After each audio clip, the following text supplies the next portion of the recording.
Really Useful Engines is the 27th book of the Railway series, first published in 1983. It was the first to be written by Christopher Awdry, son of the Reverend Wilbert Awdry, who had decided to retire from writing the Railway series 11 years before. It was also the first book in the series to be illustrated by Clive Spong.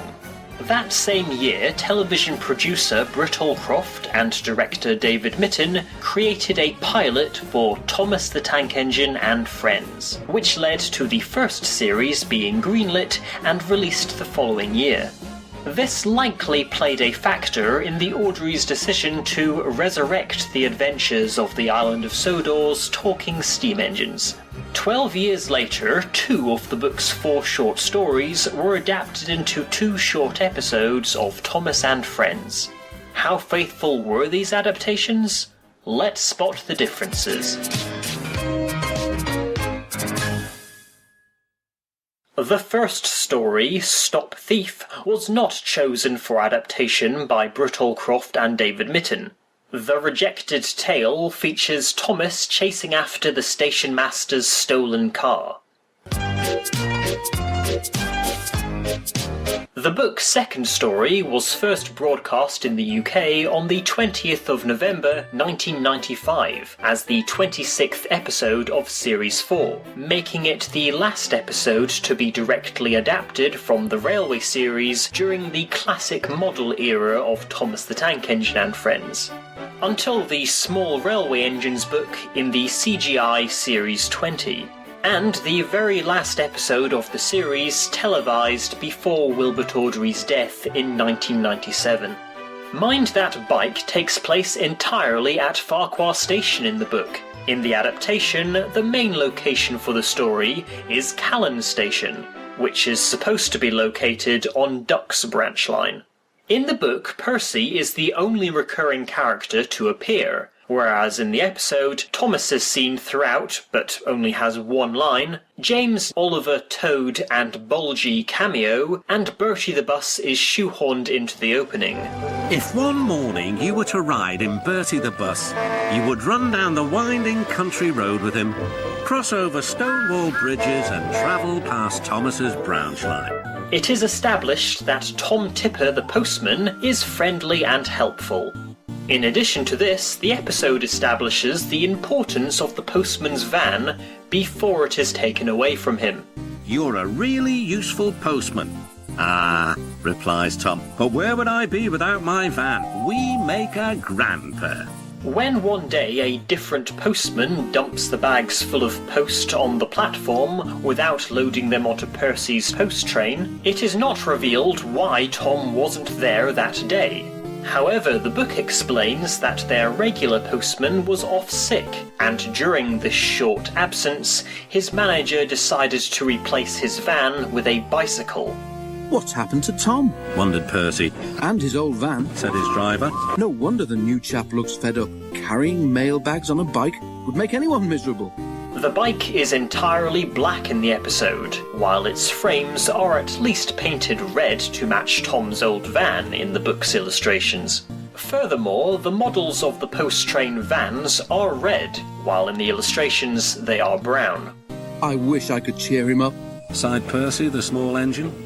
Some days later, when Tom delivers the mailbags to the station, he is called into the office to sign some unspecified paperwork.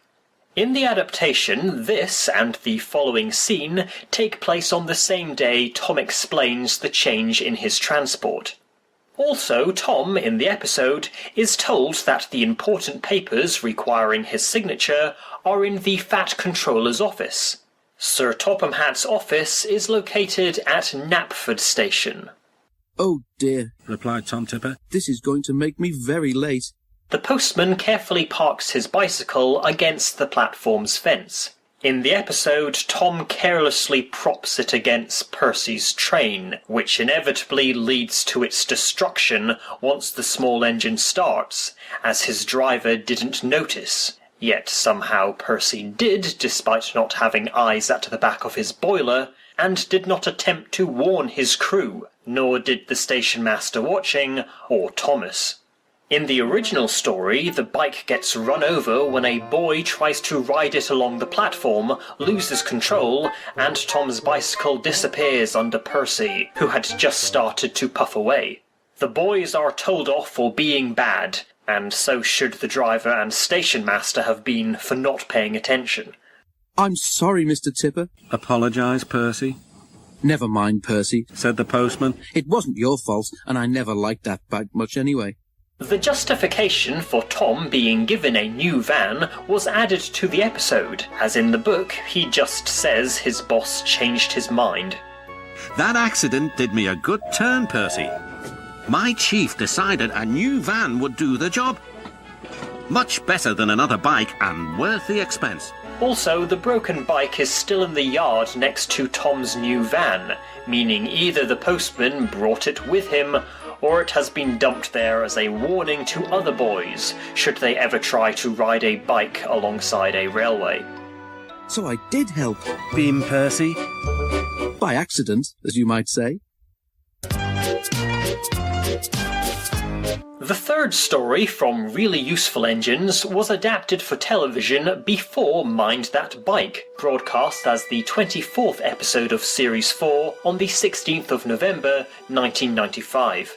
One night, extra vans full of fish are added to the Flying Kipper. You'll just have to put up with it, Henry. Said his driver. At least the extra load will mean we can have a banker up Gordon's Hill. In the episode, Duck shunts the vans together for Henry, then appears at Edward Station in the next scene, waiting to help Henry up the hill.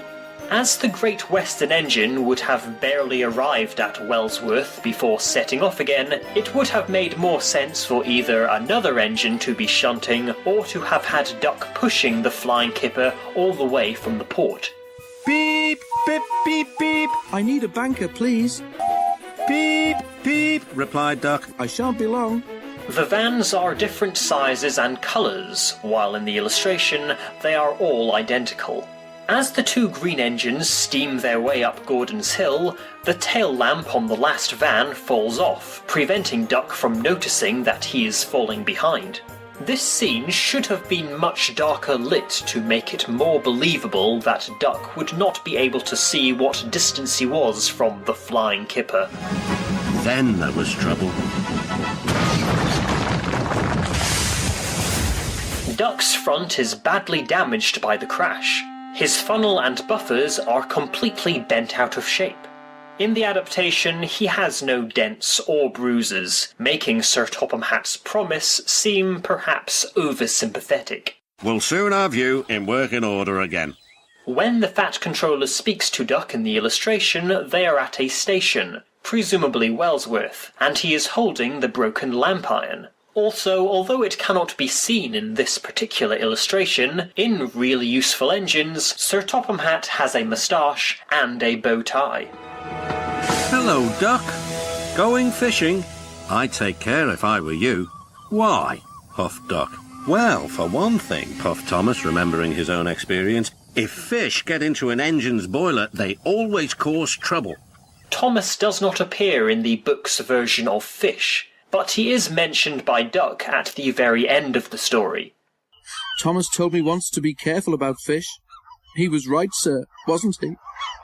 The book's fourth and final story, Triple Header, was sadly never adapted for television either. In it, Thomas, Percy and Duck attempt to pull the Express together, as Gordon, the big engine, is too out of puff.